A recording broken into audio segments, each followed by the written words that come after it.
അധ്യാപകരാകാൻ കാത്തിരിക്കുന്ന എൻ്റെ എല്ലാ കൂട്ടുകാർക്കും ഒരിക്കൽ കൂടെ സ്വാഗതം. അപ്പോൾ കഴിഞ്ഞ 3 ക്ലാസ്സുകളിലായിട്ട് നമ്മൾ നോം ചോംസ്കിയെക്കുറിച്ചും വൈഗോട്സ്കിയെക്കുറിച്ചും ബ്രൂണറെക്കുറിച്ചും അവരുടെ സിദ്ധാന്തങ്ങൾ പ്രൈമറി തലത്തിൽ അവയൊക്കെ നമുക്ക് എങ്ങനെ അനുഭവത്തിൽ കൊണ്ടുവരാം എന്നുള്ള കാര്യങ്ങളൊക്കെ നമ്മൾ പഠിച്ചു കഴിഞ്ഞു. അപ്പോൾ കുറച്ച് പേര് ആവശ്യപ്പെട്ടിട്ടുണ്ടായിരുന്നേ ശാസ്ത്ര വിഷയങ്ങൾ എങ്ങനെ നമുക്ക് ക്ലാസ്സിൽ കൈകാര്യം ചെയ്യാം, കുട്ടികളിൽ എങ്ങനെ അതിനെ ഇൻട്രസ്റ്റ് ഉള്ളതാക്കി മാറ്റാം എന്നുള്ള കാര്യങ്ങൾ ചോദിച്ചിട്ടുണ്ടായിരുന്നു. അപ്പോൾ അതിനും കൂടെയുള്ളൊരു മറുപടിയും കൂടെയാണ് ഇന്നത്തെ ക്ലാസ്. അപ്പോൾ നമുക്ക് ആദ്യത്തെ ടോപ്പിക്കിലോട്ട് പോവാം.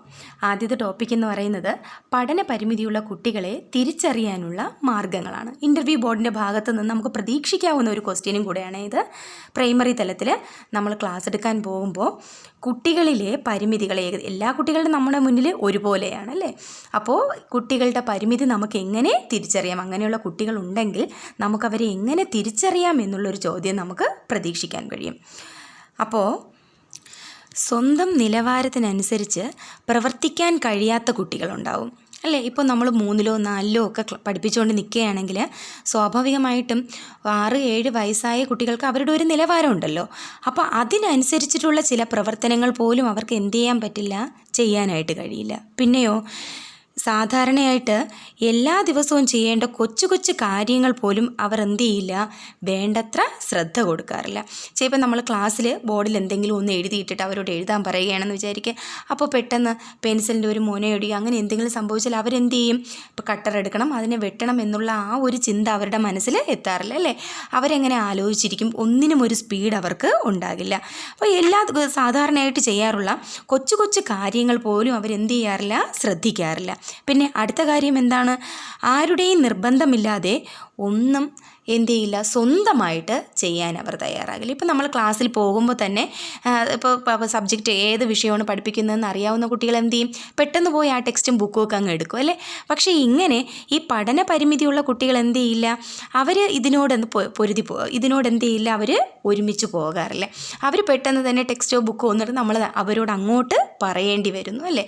ടെക്സ്റ്റ് എടുക്കുക, ഇന്ന ടെക്സ്റ്റാണ്, ഇന്ന ബുക്ക് എടുക്കണം അല്ലെങ്കിൽ പുസ്തകം എടുക്കണമെന്ന് അധ്യാപകൻ അവരോട് അങ്ങോട്ട് പറഞ്ഞ് മനസ്സിലാക്കി കൊടുക്കേണ്ടതായിട്ടുണ്ട്.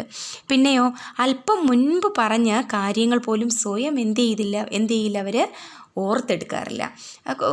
കുറച്ച് മുന്നേ നമ്മളൊരു കാര്യം കുട്ടിയോട് പറയുകയാണ്, പറഞ്ഞിട്ട് അവനോട് എന്താണ് വീണ്ടും അതിനെക്കുറിച്ച് ചോദിക്കുമ്പോൾ അവന് എന്ത് ചെയ്തിട്ടുണ്ടാവും, മറന്നു കഴിഞ്ഞിട്ടുണ്ടാവും. അപ്പോൾ 3 പോയിന്റുകൾ നമ്മൾ നോക്കിയാലേ. ആദ്യത്തെ എന്താണ്, സാധാരണയായിട്ട് ചെയ്യാറുള്ള കൊച്ചു കൊച്ചു കാര്യങ്ങൾ എന്ത് ചെയ്യില്ല, വേണ്ടത്ര ശ്രദ്ധിക്കാറില്ല, സ്വന്തം നിലവാരത്തിനനുസരിച്ചിട്ട് പ്രവർത്തിക്കാറില്ല, ആരുടെ നിർബന്ധവുമില്ലാതെ ഒരു കാര്യവും സ്വയം അവൻ ചെയ്യാറില്ല.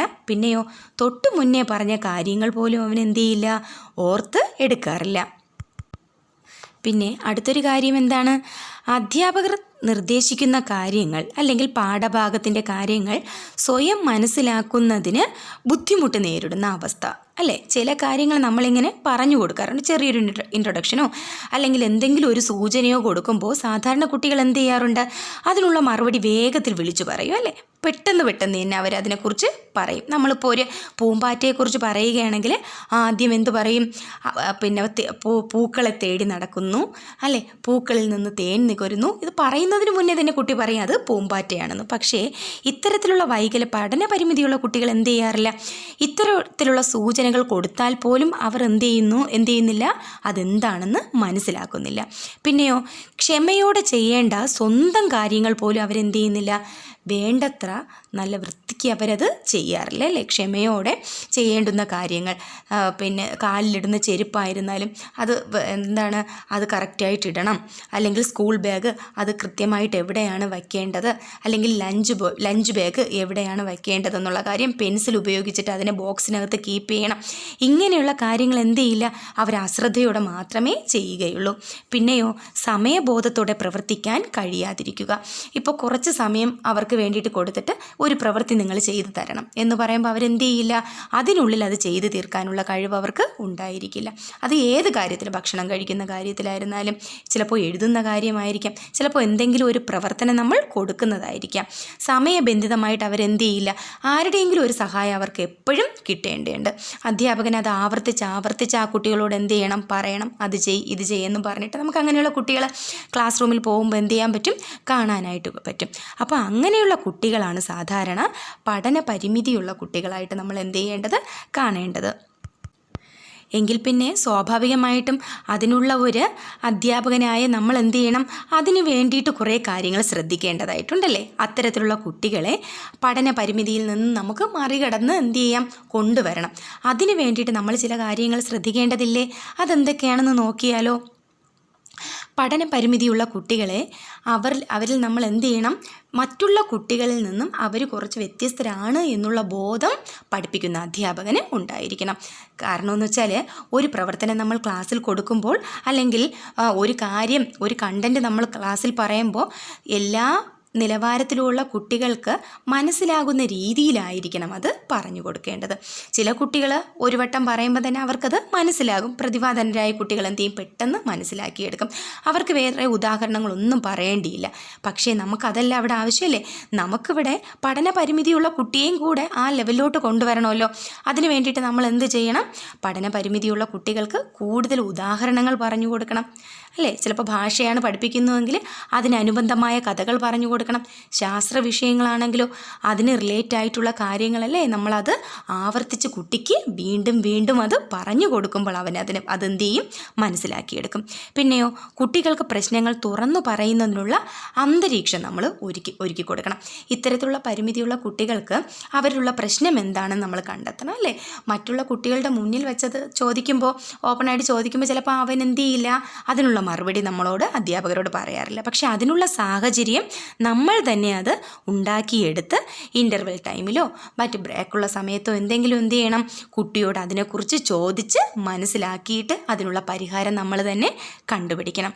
പിന്നെ അടുത്തിനി എന്താ ചെയ്യാൻ പറ്റുക, പഠിപ്പിക്കുന്ന അധ്യാപകന് ഒരു ക്ഷമാശീലം വേണം അല്ലേ.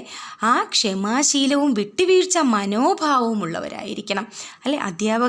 ആദ്യമേ നമ്മൾ അധ്യാപകരാകുമ്പോൾ പഠിക്കേണ്ടുന്ന കാര്യമാണ് ക്ഷമ വേണ്ടു എന്നുള്ള കാര്യം. അപ്പോൾ ക്ലാസ്സിൽ പഠിപ്പിക്കുമ്പോൾ ഈ പരിമിതിയുള്ള കുട്ടികളല്ലേ, പഠന പരിമിതിയുള്ള കുട്ടിക്ക് അല്പം കൂടെ ക്ഷമ കൊടുത്ത് വേണം നമ്മളവരെ പഠിപ്പിച്ചെടുക്കാനായിട്ട്. കുട്ടി ചിലപ്പോൾ ആവർത്തിച്ചിങ്ങോട്ട് മനസ്സിലായില്ല എന്നോ ആ ഭാഗം ഒന്നുകൂടെ പറയണമെന്നോ ഒക്കെ ഉള്ള അവൻ്റെ ആവശ്യം ഉണ്ടാവും. ആ സമയത്ത് അധ്യാപകൻ്റെ ക്ഷമയാണ് അവിടെ അത്യാവശ്യമായിട്ടുള്ളത്. പിന്നെ മറ്റൊരു കാര്യം എന്താണ്, ഇത്തരത്തിൽ പരിമിതിയുള്ള കുട്ടികൾ ആത്മാഭിമാനത്തിന് ക്ഷതമേൽക്കാത്ത രീതിയിൽ വേണം നമ്മൾ അവനോടുള്ള സമീപനങ്ങൾ ചെയ്യാനായിട്ട് അല്ലേ.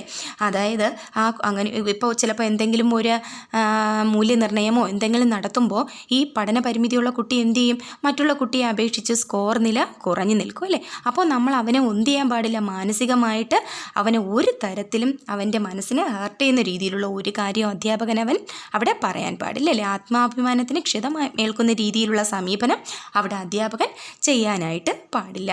പിന്നെയോ മറ്റെന്തൊക്കെ നമുക്ക് ചെയ്യാൻ കഴിയും, ചിട്ടയായ പരിശീലനം അവിടെ നമുക്ക് കൊടുക്കാം അല്ലേ. അവനെ നമ്മൾ എന്ത് ചെയ്യുക, പിന്നെ പേഴ്സണലായിട്ട് നമുക്ക് കാണാൻ പറ്റുകയാണെങ്കിൽ ഇപ്പോൾ ക്ലാസ്സിൽ മറ്റുള്ള കുട്ടികളുടെ ഇടയിൽ വെച്ചല്ലാതെ അവനോട് വാത്സല്യത്തോടെ പെരുമാറി ചിട്ടയായ പരിശീലനം അവന് നൽകിക്കഴിഞ്ഞാൽ എന്ത് ചെയ്യാൻ പറ്റും, ഒരു കൈത്താങ് എന്നോണം നമുക്കവനെ ഉയർത്തിക്കൊണ്ടുവരാൻ പറ്റും അല്ലേ. സ്കഫോൾഡിങ് പഠിച്ചതാണ് നമ്മൾ വൈഗോട്സ്കിയുടെ ഭാഗത്ത് നമ്മളത് പഠിച്ചു കഴിഞ്ഞ ഭാഗമാണല്ലേ.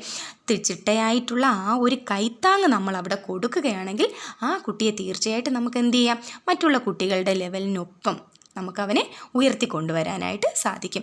അപ്പോൾ ഈ ടോപ്പിക്ക് മനസ്സിലായിട്ടുണ്ടാവും അല്ലേ.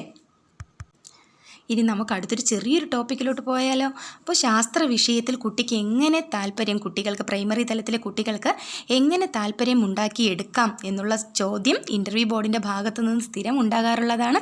അപ്പോൾ കമൻറ്റിൽ ഇങ്ങനെ ഒരു ചോദ്യം ചോദിച്ചിട്ടുണ്ടായിരുന്നേ, നമുക്ക് എന്തൊക്കെ കൊടുക്കാമെന്നുള്ളത്. അപ്പോൾ അതുമായിട്ട് ബന്ധപ്പെട്ട് ചെറിയൊരു ടോപ്പിക്ക് കൂടെ ഒന്ന് നോക്കാം നമുക്ക്. ശാസ്ത്രം പഠിപ്പിക്കുന്ന ഒരു അധ്യാപകൻ ക്ലാസ്സിൽ പോകുമ്പോൾ നമുക്കവരോട് ശാസ്ത്രത്തിനെക്കുറിച്ച് ഡയറക്റ്റായിട്ട് പറയാൻ കഴിയില്ലല്ലേ. ചെടികളെക്കുറിച്ചാണ് പഠിപ്പിക്കുന്നതെങ്കിൽ ചെടികൾ എവിടെ മണ്ണിൽ നിൽക്കുന്നു, മണ്ണിൽ നിന്ന് അവ ജലവും ലവണവും ഒക്കെ വലിച്ചെടുക്കുന്നു എന്ന് പറയുമ്പോൾ കുട്ടിക്ക് അതെന്താണ്, അതങ്ങനെയാണോ എന്നുള്ളൊരു സംശയം ഉണ്ടാവും. അവന് അത് കേട്ടിരിക്കാൻ ഒട്ടും തന്നെ താല്പര്യം ഉണ്ടാകില്ല അല്ലേ. പക്ഷേ ആ അധ്യാപകൻ നമ്മളിപ്പോൾ ശാസ്ത്ര വിഷയം പഠിപ്പിക്കാനാണ് പോകുന്നതെങ്കിൽ എന്ത് ചെയ്യാം, മഷിത്തണ്ട് ചെടി അറിയാത്തവരായിട്ട് ആരുമില്ല അല്ലേ.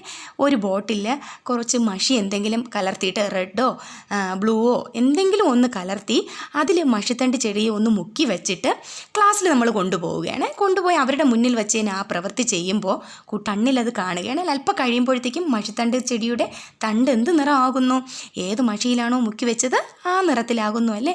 അപ്പോൾ നമുക്ക് അവനോട് പറഞ്ഞു കൊടുക്കാൻ പറ്റും എന്താണ്, സസ്യങ്ങൾ വേരിലൂടെയാണ് മണ്ണിലെ ജലവും ലവണവും വലിച്ചെടുക്കുന്നതെന്ന്. അപ്പോൾ സ്വാഭാവികമായിട്ടും അവനത് കണ്ട് മനസ്സിലാക്കുമ്പോൾ അവൻ്റെ മനസ്സിൽ എന്താണ്, വളരെ സന്തോഷവുമാണ്. ആ വിഷയം അവൻ്റെ മനസ്സിൽ നന്നായിട്ട് പതിഞ്ഞു വരികയും ചെയ്യും അല്ലേ. സസ്യങ്ങളെക്കുറിച്ച് പഠിക്കുന്നതിനും മണ്ണിൽ നിന്ന് ജലവും ലവണവും വലിച്ചെടുക്കുന്ന കാര്യങ്ങളൊക്കെ നിഷ്പ്രയാസം നമുക്ക് ആ പരീക്ഷണത്തിലൂടെ അവൻ്റെ മുന്നിൽ എന്ത് ചെയ്യാൻ പറ്റും, അവതരിക്കാൻ പറ്റും. അതുപോലെ തന്നെ വിത്തുകൾ നട്ടു പൊടിപ്പിക്കാനായിട്ട് എന്ത് ചെയ്യുക, കുറച്ച് വിത്തുകൾ കുട്ടികളോട് കൊണ്ടുവരാൻ പറഞ്ഞാൽ പയറിൻ്റെ വിത്തോ കടുകോ എന്തെങ്കിലുമൊക്കെ അവർ കൊണ്ടുവരും അല്ലേ. അതിനെ നമ്മൾ എന്ത് ചെയ്യണം, വെള്ളമൊക്കെ നനച്ച് കോട്ടണിലോ അല്ലെങ്കിൽ കുറച്ച് മണ്ണ് അല്ലെ ചിരട്ട പോലുള്ള എന്തെങ്കിലും വസ്തുക്കളിൽ മണ്ണ് നിറച്ചിട്ട് നമ്മളതിനെ പാകി എന്ത് ചെയ്യുക, ക്ലാസ്സിൻ്റെ ആ ജനലിൻ്റെ സൈഡിലോ എവിടെയെങ്കിലും ഒന്ന്. അതവർ കുട്ടികളോട് നമ്മൾ പറയുമ്പോൾ അവരതിനെ ശ്രദ്ധാപൂർവ്വം എന്ത് ചെയ്യും, കൈകാര്യം ചെയ്യും. അവർക്കൊക്കെ ഇതിനോട് വലിയ താല്പര്യമായിരിക്കും അല്ലേ. അപ്പം വിത്ത് നമ്മളതിൽ പാകുന്നു. അധ്യാപകൻ്റെ സഹായത്തോടു കൂടി അവർ ഓരോ ദിവസവും അത് നോക്കുകയാണ് അല്ലേ. എത്ര ദിവസം കഴിഞ്ഞിട്ടാണ് വിത്തുകൾ പൊടിച്ച് വന്നത്, എങ്ങനെയാണ് അതിൽ എത്ര ഇലകൾ വന്നു, പയർ ചെടി എങ്ങനെയാണ് പൊടിച്ച് വരുന്നു എന്നുള്ള കാര്യങ്ങളൊക്കെ അവരെന്ത് ചെയ്യും, വളരെ സന്തോഷത്തോടെ അല്ലെങ്കിൽ വളരെ താല്പര്യത്തോടു കൂടി തന്നെ അത് നോക്കിക്കാണും കേട്ടോ. പിന്നെ അതിൻ്റെ ഒപ്പം തന്നെ നമ്മൾ ആ ചെടികളെ ജനലിൻ്റെ സൈഡിലൊക്കെ വയ്ക്കുകയാണെങ്കിൽ സൂര്യപ്രകാശം ഉള്ള ഭാഗത്തോട്ട് ചെടി എന്ത് ചെയ്യും, ചരിഞ്ഞു പോകും. അപ്പോൾ അതിൽ നിന്ന് നമുക്ക് പറഞ്ഞു കൊടുക്കാം അല്ലേ, സസ്യങ്ങൾക്ക് വളരാൻ എന്തും കൂടെ ആവശ്യമാണ്, സൂര്യപ്രകാശവും കൂടെ ആവശ്യമാണെന്ന്. ഇനിയോ കോട്ടണിൽ നമ്മൾ വച്ച വിത്തുണ്ടാവും അല്ലേ, പഞ്ഞിയിലോ തുണിയിലോ ഒക്കെ വെള്ളം നനച്ച് വെച്ചതുണ്ടാവും, മണ്ണിൽ വച്ചവയും ഉണ്ടാവും. ഏതായിരിക്കും നന്നായിട്ട് വളരുക, മണ്ണിൽ വെച്ചതല്ലേ. കോട്ടണിലുള്ളതും മണ്ണിലുള്ളതും ഒരേ സമയം പൊടിച്ചാലും പുഷ്ടിയോടെ വളർന്നു വരുന്നത് ഏതായിരിക്കും, മണ്ണിൽ നടുന്നതായിരിക്കും. ആ കോട്ടണിൽ വെച്ചത് ക്രമേണ എന്ത് ചെയ്യും, മുരടിച്ചു പോകാനുള്ള സാധ്യത കൂടുതലാണ്. അതും ക്ലാസ്സിൽ തന്നെ ഈ ഒരു പരീക്ഷണത്തിലൂടെ കുട്ടി മനസ്സിലാക്കുന്നുണ്ട് അല്ലേ. അപ്പോൾ അതിൽ നിന്ന് എന്ത് മനസ്സിലാക്കാനായിട്ടാണ് പറ്റുന്നത്, കുട്ടികൾക്ക് എന്ത് മനസ്സിലാക്കാൻ പറ്റും, ചെടികൾക്ക് മണ്ണ് അത്യാവശ്യമാണ് അല്ലേ. മണ്ണിൻ്റെ പ്രാധാന്യം എന്താണെന്ന് മനസ്സിലാക്കും. മണ്ണിനെക്കുറിച്ചൊരു ക്ലാസ് എടുക്കാൻ പറഞ്ഞാൽ നമുക്ക് ഇതെന്ത് ചെയ്യാൻ പറ്റും, അവിടെ അവതരിപ്പിക്കാൻ പറ്റും അല്ലേ. അതുപോലെ തന്നെ വീട്ടിൽ പിന്നെ കൃഷിയോ അങ്ങനെ ചെടികൾ നടുന്ന ശീലമോ ഇല്ലാത്തവരായിട്ട് ആരും തന്നെ ഉണ്ടാകില്ല അല്ലേ. ഇപ്പോൾ അടുക്കളത്തോട്ടങ്ങളൊക്കെ സാധാരണ എല്ലാ വീടുകളിലും ഉള്ളതാണ്. അപ്പോൾ അതെന്ത് ചെയ്യാം, കുട്ടികൾക്ക് അവരെ പേരൻറ്റിനെ ഒന്ന് സഹായിക്കാൻ അല്ലേ, അച്ഛനെയോ അമ്മയോ ചെടികൾ നടുന്നതിനോട് അവരെ ഒന്ന് സഹായിക്കാൻ പറയാം അല്ലേ. വിത്തിട്ട് കൃഷി ചെയ്ത് നിങ്ങൾ നട്ട ചെടിയാണോ, അത് മൊബൈലിൽ അതിൻ്റെ ഫോട്ടോയൊക്കെ എടുക്കാൻ പറഞ്ഞാൽ കുട്ടികൾ നല്ലപോലെ ആ കാലമൊക്കെ ചെയ്യും. ഇപ്പോഴത്തെ ടെക്സ്റ്റ് ബുക്കിലൊക്കെ എന്താണ്, ഫോട്ടോ എടുക്കുക, അതിൻ്റെ വീഡിയോ എടുക്കുക, യൂട്യൂബിൽ അപ്ലോഡ് ചെയ്യുക, ഇങ്ങനെയുള്ള ആക്ടിവിറ്റീസ് പുതിയ പാഠപുസ്തകങ്ങളിലൊക്കെ ഒരുപാടുണ്ട്.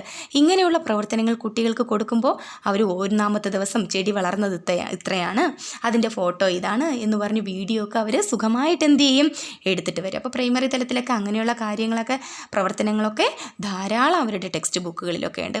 പിന്നെയോ പൂക്കളെക്കുറിച്ച് വിവിധ നിറത്തിലും മണത്തിലുമുള്ള പൂക്കളെക്കുറിച്ച് അന്വേഷിക്കാനും, അത്തരത്തിലുള്ള ചെടികൾ നിങ്ങളെ വീട്ടിൻ്റെ പരിസരത്തിലുണ്ടെങ്കിൽ ചുവന്ന നിറത്തിലുള്ള പൂക്കൾ പൂക്കുന്ന ചെടികൾ ഏതാണ്, വെള്ള നിറത്തിലുള്ള പൂക്കളുള്ള ചെടികൾ ഏതാണ്, ഇങ്ങനെയുള്ള കാര്യങ്ങളൊക്കെ അന്വേഷിച്ചിട്ട് വരാൻ പറഞ്ഞാൽ അവരെന്ത് ചെയ്യും, അന്വേഷിച്ചിട്ട് വരും. അപ്പോൾ ഈ ഇത്തരത്തിലുള്ള കാര്യങ്ങൾ നമ്മൾ കുട്ടികൾക്ക് കൊടുക്കുന്നതിലൂടെ, കുഞ്ഞു കുഞ്ഞു പരീക്ഷണങ്ങളൊക്കെ നടത്തുന്നതിലൂടെ ശാസ്ത്ര വിഷയത്തോടുള്ള കുട്ടിയുടെ അഭികാമ്യം അല്ലെങ്കിൽ ശാസ്ത്രത്തോടുള്ള കുട്ടിയുടെ താല്പര്യം ക്ലാസ്സിൽ വളർത്തിയെടുക്കാനായിട്ട് സാധിക്കും. അപ്പോൾ ഇതിപ്പോൾ എൻ്റെ അഭിപ്രായമാണ് ഞാൻ പറഞ്ഞത്, എൻ്റെ മനസ്സിലുള്ള ആശയമാണ്. അപ്പോൾ നിങ്ങൾക്കിതിലധികം കാര്യങ്ങൾ നിങ്ങൾക്ക് എന്ത് ചെയ്യാൻ പറ്റും, ക്ലാസ് റൂമുകളിൽ ചെയ്യാൻ പറ്റും. ആത്മവിശ്വാസത്തോടെ ഇൻ്റർവ്യൂ അറ്റൻഡ് ചെയ്യാൻ പോവുക. അപ്പോൾ ഇതിൻ്റെ മുന്നിലുള്ള ക്ലാസ്സുകൾ കാണാത്തവർ ചാനൽ സബ്സ്ക്രൈബ് അതുകൂടെ ഒന്ന് കണ്ടേക്കണേ. വീഡിയോ ഇഷ്ടപ്പെട്ടാൽ ലൈക്ക് കൂടെ ചെയ്തേക്കണേ. അപ്പോൾ ഇന്ന് ഇത്രയേ ഉള്ളൂ. അടുത്തൊരു വീഡിയോ ആയിട്ട് നമുക്ക് വീണ്ടും കാണാം. ഓക്കേ.